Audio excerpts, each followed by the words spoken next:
So this week's review is director James Gunn's Guardians of the Galaxy Volume 2, starring Chris Pratt, Dave Bautista and Kurt Russell, among many, many more.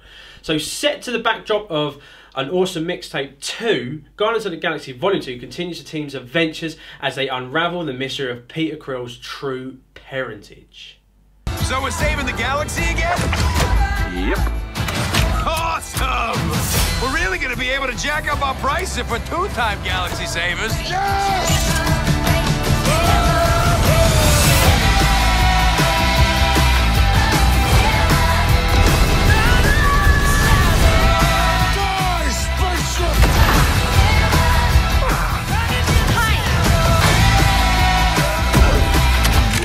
Thoughts on the opening sequences and obviously the music when it started? Yeah. Okay, it's kind of interesting because it opens up with, you know, you've all seen in that trailer that massive octopus alien comes down, and the way it works is basically Baby Groot is there messing around and he plugs in these amps for a bit of music. And he starts dancing along, and you're just following Groot dance along, and he's so cute and adorable. You're watching it while all the action is going on in the background, and they're all getting their asses kicked, and all the credits are coming up. And it's so good. It's so funny because like Drax bullies Baby Groot, and Baby Groot tries to fight back, and you know it's adorable. And it kind of had the same feeling that, as we said with Volume 1, where Peter Quill's going through the motions. The motions where he's like. Where he's singing into the rats and it's doom doom doom doom. You kind of had that same feeling with Groot because you kind of dance along with it, and you're just so attracted by his adorableness that you don't like. And the way James Gunn breaks it up is every time one of the Guardian characters will come flying in or will knock Groot or whatever, and Groot will chat with him and or like just wave at him, and it kind of breaks it up. So it's not just you watching Groot dance the entire time. I thought the intro was good. I thought the intro was spot on. I thought it was, like you said, it was a revisit back to the first one. I thought, you know, if it carries on like this, and if the third one goes in and we get Drax having a little dance, then it'll be even better. That's it. I'll give you that. So basically, when Drax comes flying in, if you remember the end credit scene where Groot's in the pot and starts dancing, and then Drax looks over and he stops.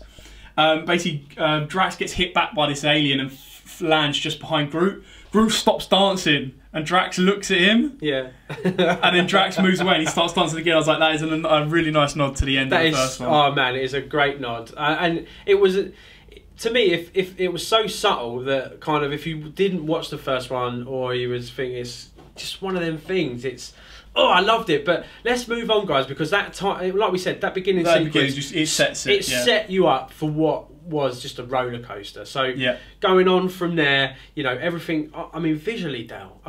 Visually beautiful. Like the colours popped so much. Everything glistened in your face. And this is where the comparison starts to come in from the Volume 1. Now, where Volume 1, like I said, was very, very simplistic and very to the point.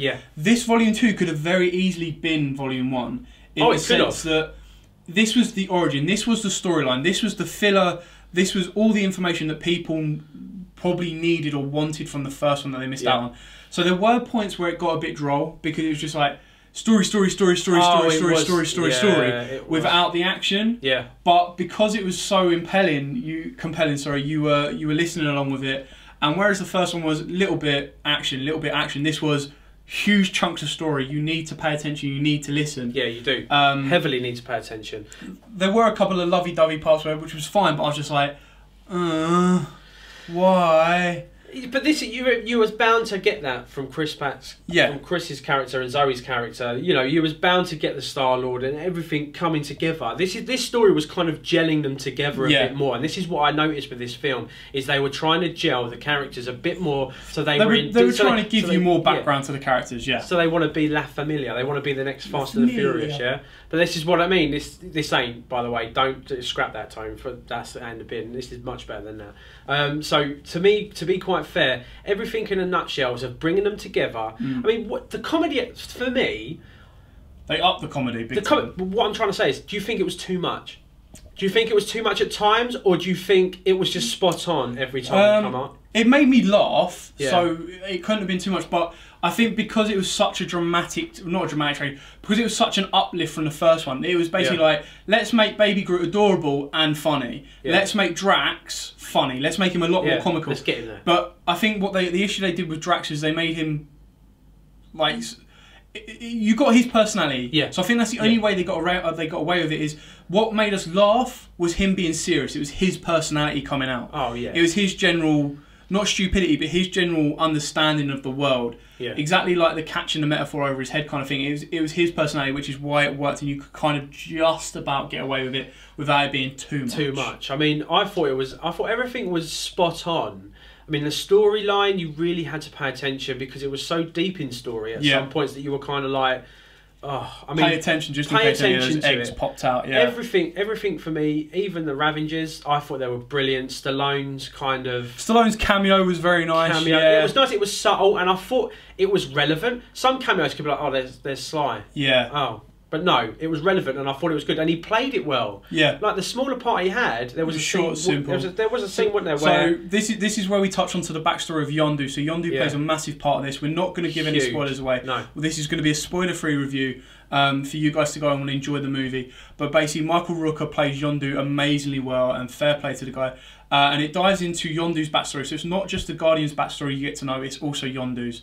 And basically, they're part of this giant clan of Ravengers.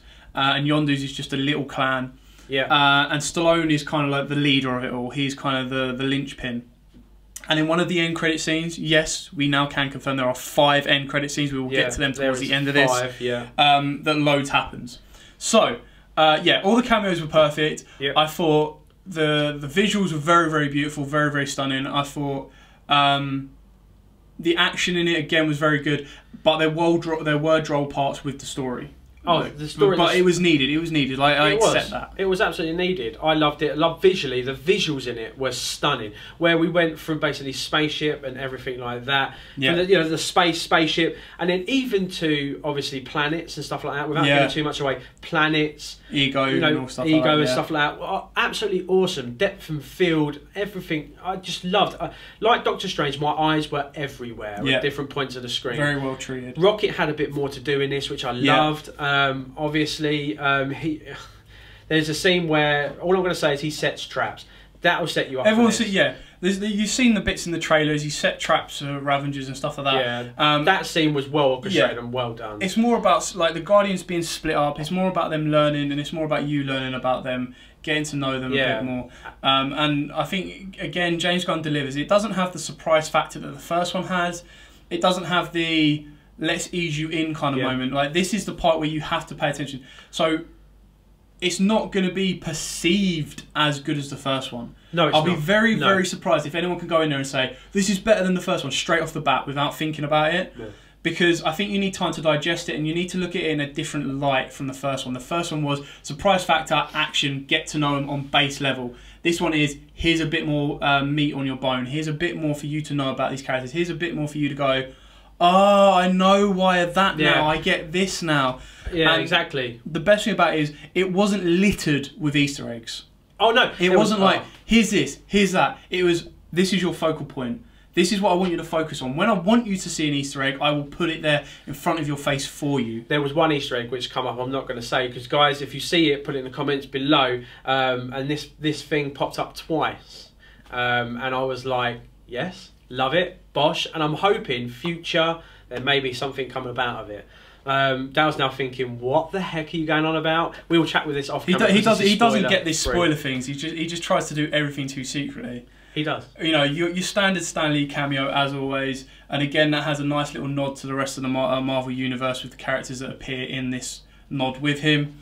But I think it's awesome. I think everything's that good. Let's get on to the 5 end credit scenes. So we'll try and save you some time.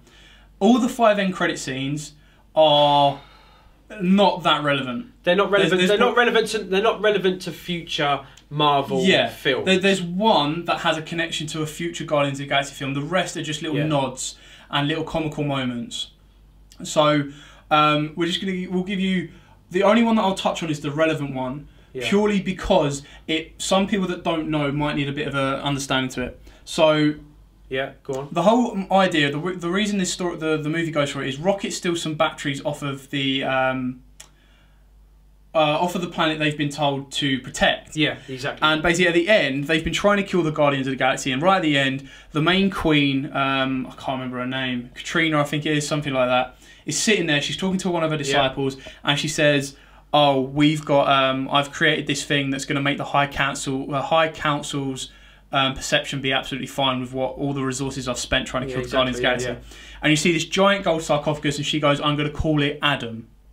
Now, for those of you out there that don't know, it's a link to a character called Adam Warlock. So Adam Warlock is, is a character designed to try and take on the Guardians, and this is for the future aspect. This is a nod to Guardians of the Galaxy Volume 3. It's nothing concrete. It's nothing set in stone. It's no little drops to Infinity Wars or anything like that.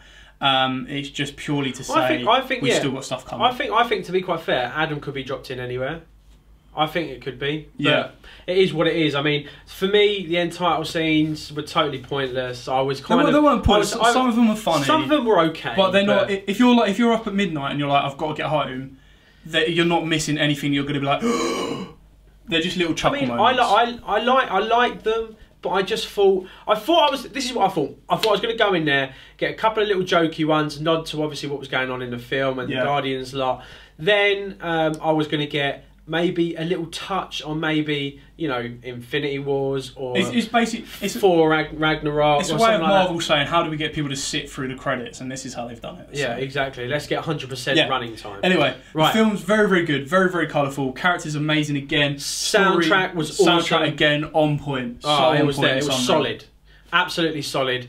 We're going to wrap up there, I think, because we have literally covered every base. So we want to keep this spoiler free. Spoiler free as we can. We recommend it to you guys, definitely. Go and watch it. Sit down, watch it. You'll enjoy it. If you enjoyed the first one, you'll enjoy this one, and you'll want to see. Even if you didn't enjoy the first one, watch this one. You might enjoy this because it's awesome. Like I said at the start, they're same but different. Like there's very good similarities between the two, but then this also takes. If you watch the first one, you're like, oh, I don't like this. I wanted to know more. This is your movie. This is the one. Watch this. So let's wrap this up.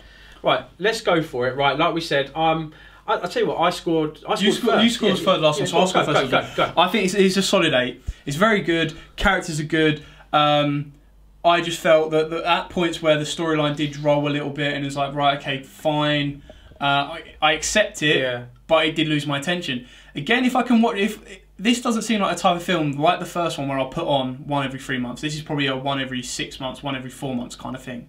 Dale has got a schedule for his I've got a schedule for films.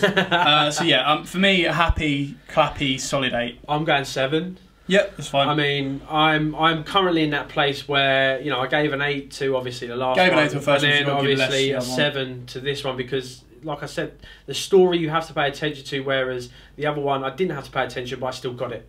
Do you know what I mean? Yeah. Everything else around it was brilliant. I loved it. For me, it's a 7. Dale, where are we going to be? We're fighting on an 8. We're going to sit on an 8. We're going to sit on a low 8 because low 8. I think this is a little bit better than Logan, and even then I think we underrated Logan when it first came out. Oh, exactly. But then I'm looking back on our past ones, and I think this does pip some of the ones we've given 7 to. Exactly. So this is definitely a good Guardians of the Galaxy Volume 2, 8 out of 10. So you heard it here, guys. We can buzz. We give it an 8 out of 10. Go and catch that film at your local cinema. It's going to be epic for you to watch. Right, let's get on to what we do best now, and that's... What is it? Our Guardians of the Galaxy giveaway That's fest. It! So, before we get on to that, limited edition comics, not only have they given us these pops and comics and bits and bobs to give away, we also have a 10% discount code. So if you get one of these and you want the rest of the set, simply all you need to put, all in capitals, is GOTGVOL number 2. So it's Guardians of the Galaxy Volume 2, all abbreviated. And I put that 10% discount code in the checkout section on their website, which will be in the link in the description below. That was getting used to this sponsorship. I like it. Right. So yeah, guys, go and grab that. That's our give back to you and from Limited to you. So go and use that code to your heart's content. Right. Last week's winner, Dale. Have you put it up there? I'm pulling up with last week's winner. Oh, I love it because now we do it here live. We do it here live. We don't just now. go, oh, we've pre-planned this. This is who's going to get it. Dale's going to scroll, look, and I'm going to show you what last week's prize was. So this was last week's prize. That was Batman, last week's prize. The textual cover issue 21. Can I move it, Dale? Yeah, you can tweak it left and right. Can so as you see, it's Flash, then Batman, Flash, then Batman. You can only get these in the States. Yeah. And the only place you can get them from the UK is Limited Edition Comics, which are now sold out, and another one that. And to be quite fair to you, this the feel, it's not just about because the quality is amazing. So have you got that winner though? Yeah, I've got the winner. We need to give this. So last week's winner, who they all kind of went, they all went a little bit above and beyond. So the last week's question was, John C. McGinley plays which Doctor in the Scrubs TV show? Yeah. And I was just looking for Dr. Perry Cox. But everyone went overboard and went Dr. Percival Eusebius. I see that, and Cox. that is epic. I was like, fair play, guys. Well done. Epic. Thank you very much, guys, for taking part. The winner on that one will be Charlie Jackson Powell. Oh, congratulations to you, sir. Sir, you have won this epic. Epic cover. Like I told you, graded. You could probably look happily. You know. It's like, again, get it from Limited Edition Comics. Get your 10% off. Graded, 30 quid. They'll grade it for you for 30 quid. Get your 10% discount off, that's 27 quid. That's it. Bosh, done. Let's get on to this week's giveaway. Right, and I'm saying to you now, Dal, this is an epic giveaway. This is a Guardians epic giveaway. And the question, I'm telling you, the question for this has got to be on point, sir. So I'm telling you now, before I show things on here, man, you best have something. You better have it. Hashtag on point, guys. Hashtag on point. So, we are going to go with 3 different prizes this week. So you're going to have a first place, second place, third place. There's no places, it's just basically we have 3 winners. Okay. 3 winners to give away. So we'll be picking your names randomly again. The first one will get one lot of prizes. Yeah. The second one will get another lot of prizes, and the third one will get another lot of prizes. First lot of prizes I'm going to show you are basically the Groot. Baby Groot pop toy. Baby Groot. And a Guardians of the Galaxy limited edition comics variant cover. Again, can't get this anywhere. This is issue number 1, people. Number 1 of Guardians of the Galaxy with a variant cover. And a Baby Groot. And a Baby Groot. If you don't collect it, I believe me hell sure will. I will. I want to go down there today, to be quite fair. Remember, it's pay weekend. Payday. So that was the first set of prizes. Second set of prizes is... Dun, dun, dun, dun. Again, Guardians of the Galaxy Forbidden Planet issue 1 variant cover. So these are all variants. We don't just give you the plain normal ones. No, we ain't giving you you the good variant ones, and this one is with Rocket and Groot on. And then you get your own Star-Lord pop toy. Oh, this Star-Lord is so epic. Epicness in its thing, so good. Right, and also, so we've got a third set, which is basically... Bosh. Now, Dale, now this needs to be explained very, very carefully. They are both issue 1s. Now, the issue 1 on the right of the screen is a Midtown comic variant. Again, incredibly hard to get hold of. Oh, massively. The one on the left is a cosplay exclusive. So the one on the left, not the one that Tony's looking at, because he's a boob. So the one on the right is the exact same volumes as the other 2 comics. That is Guardians of the Galaxy issue 1 from volume 1, right? The comic on Tony's left, or the camera left, is Guardians of the Galaxy issue 1 volume 4, because they reboot every so often. So not only are you getting the start of a Midtown comic variant, you're also getting a cosplay variant. Again, incredibly hard to get hold of, incredibly beautiful. So they're not the same comic, they are different comics, I promise you that now. The only reason why I was looking at this is I was reading the speech bubble. I see bottom. Deadpool, and it's got, really? Iron Man? The Avengers weren't enough for you? Says it all. Deadpool. Right, so we have 3 lucky winners can be winning those for next week. You know, if you get this question wrong, out you go. Really? So it's got to be good. I told you it's got to be a good question. These are very sick prizes. If you don't get it right, I'm not happy. So I'm not happy. Vin Diesel plays the voice for Groot. Oh. He only says 3 small words, or well, 1 letter and then 2 words. What are those? So, what is Groot's script basically?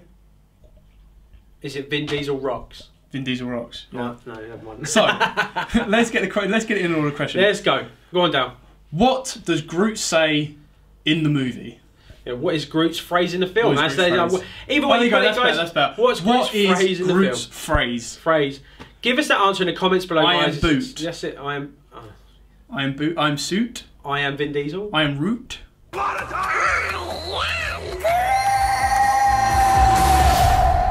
That's a really bad sign. Next week's schedule. So our rewind for all of you to join us is Django Unchained. Yes. We will have another 10% discount code and a giveaway for you guys thanks to our friends at Limited Edition Comics. We will be bringing you the top 5 news stories around the movie sphere. Definitely. And then our movie review of next week will be Sleepless, the new action thriller with Jamie Foxx. Yeah, I'm looking forward to that. Alien. So, just saying.